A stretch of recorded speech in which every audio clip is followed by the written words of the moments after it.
Housekeeping. All right, housekeeping. First things first. We have a lot to cover today. We have a very important show, a lot of clips. We are going to be doing a fast-paced housekeeping, hopefully. A couple days ago, Richard Rapoy and I were walking around town here in New Orleans, and we met a fan of the show. He stopped us. He was going to the gym, and he was like, fuck us, Richard Rapoy. Good-looking guy, big Chad dude. Average podcast listener. He actually works on one of the ships, the Navy ships, I think, in town. I'm not going to say which one, but he's like he drives the boat. Yeah, he's in charge of a lot of shit. And we were kind of prodding him a little bit. And I won't say too much information, but it's like, oh, you're the guy in charge? And I was like, is there a captain above you? And he's like, no. It's me. It's me. So average podcast listener is behind the wheel of a multi-million-dollar ship. That's right. Average podcast listener. It's fun to see that because a lot of people have podcasts. There's a lot of podcast listeners. Most people are very stupid on both sides of that. But when you see Fleckus Talks the podcast listener and it's someone very smart who's allowed to drive an entire boat like that and be in charge of like 300 people, kind of feels good. It does feel good. It feels good. We got a smart audience, and that includes you guys, whoever's listening to this. And Richard Rapoy also got the Richard Rapoy. So that's like, usually if Fleckus gets recognized, it's Fleckus. And I'm like sitting there like waiting, but I got the recognition too. So you got the name recognition. That felt good. Very important. Moving on, we have very important stuff to get to in this housekeeping. We're trying to keep it fast. Detroit pizza, don't like it. Sauce on top, no like it. The sauce isn't even on top. It's just like a thick crust thing. Oh, they put the sauce. Not good. All don't like it. All right, moving on. This is important. You know what I can't stand? What? Richard Rapoy? What? When you're talking to somebody and then they say, not even that, as their input. So it's, for example, I don't like Detroit pizza. I don't like the sauce on top. Not even that. Not even that. The bottom's too greasy. Yeah. Exactly. It's like disqualifying your opinion immediately. Disqualifying the opinion immediately, and then not even that. Oh, not even that. It's not the sauce. It's the pizza. It's too greasy. And so it's like it makes you immediately throw my point out, and then not even that. This is the most condescending thing. And when people talk to me like that, I just go, all right, shut off, bye. We're not doing improv. It's not even that. Yeah. Here's my turn. Exactly. That's like kind of a verbal tick too. Like someone could say that like without attempting to offend you, but you're saying don't do it too. Don't do it to me. And I don't like to hear it. Not even that. It's like, oh, fuck me then, right? Yeah. Well, my point is out then. I guess I shouldn't be participating. It's not even that. Let me write that down. Yeah, exactly. Moving on. We have very important housekeeping. We're getting through it. Has anyone noticed the algorithm for social media for TikTok or Instagram has been getting very accurate, and what they're doing, like the way they're layering it, it's almost like overlapping with real life stuff. I have an example of this. Richard Rapoy and I and Jerry and Chinese Donut Boy were all going for a walk the other day, and there was a house that had a balcony, and there was a dog on the roof, and his ball fell off the balcony. We threw it back up to him. Yeah, the tennis ball right there, dog going like, threw it back up. No big deal. Everyday occurrence, that's what happens.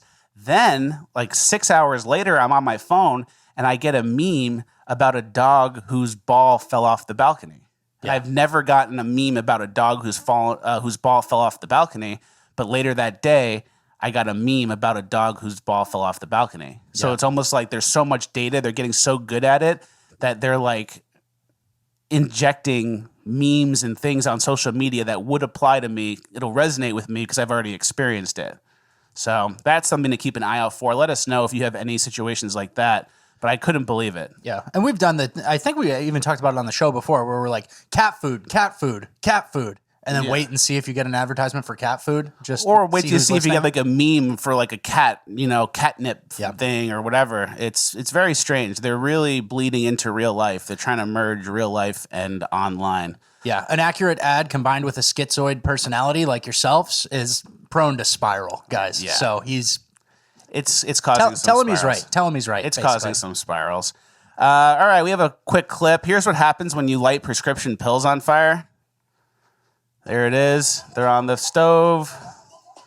And then they keep burning, and then the pills become Stranger Things. Yeah. It becomes some sort of demon. Yep. So good luck taking those. Good luck to your kidneys if you guys are taking prescription pills. I don't recommend it because this is what happens when you light them on fire. Isn't there a firework that's exactly like this? Snakes? The old school.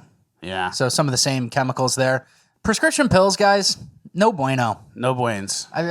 Everybody who's taking prescription pills for something, like, I hope it's really major and you really need it, because like Zoloft, stupid shit like that, sleeping pills, like, try to get off of them. It's compressed demons. Yeah, it's demons, as we just saw. It's demons. You light them on fire and they go back to their normal, what's it called? Yeah, and America's on so many wine moms on SSRIs these days. It's like, I don't know. That seems like a big experiment. And then the demon like that grows in your body, and then it's like a little shop of horror situation almost. Yeah, for sure. Yeah. Moving on. We didn't really have a place for this in the episode, but this is a beehive removal fail. And it's about as bad as it can go. Just gonna leave it here. This guy's on a ladder in a tree trying to get a beehive out. Got a big hoop net, big bag hoop net. He's got a plan. He's got some protective gear with his hat. What's the worst thing that could happen? His protective gear falls off, and then he's one-on-one with the beehive in a closed space. And what happens? Exactly that. Yeah. That's about as bad as it can go. Last piece of housekeeping. We have to go pretty quick. We have a very important show to get to. You know how to tell how old a horse is? No. How? Well, do I have a clip for you? Look at this video. So a little bit of aging off of the Galvane's groove. So if you see this brown mark and this V in the tooth, that's the Galvane's groove. So it's about halfway down right now. So at about halfway down, this horse would be about 15. So it would come out of the gum at 10. So if they have a little tiny one right there, the horse would be about 10. It's about halfway down like this horse, it would be about 15. So when it's all the way down the tooth like that, the horse is about 20. So this is a pretty good aging technique for horses 10 to 20 years old, where you can get a pretty good range. Isn't that pretty cool? Yeah, that's interesting, I guess. Yeah, if you ever see a horse pop its mouth open and go, about 13-year-old, this horse? Yeah, yes. If you see a horse, immediately grab for its mouth. Start ripping at its face and see if it lets you do that. And see if you can age it. If you guys... Start drawing with a Sharpie over it, too. Yeah, put Sharpie in its mouth. I'm sure it's fine. If you guys see a horse and you age it with this technique, send us a video, shout us out, and then we'll send you a base mug. Someone definitely has a horse out here. Someone's got... Our boy Jake has access to horses. Really? Yeah. So, send us your horse aging using this technique, and we will send you a based mug. That is the end of housekeeping. It's an abbreviated housekeeping, and we are going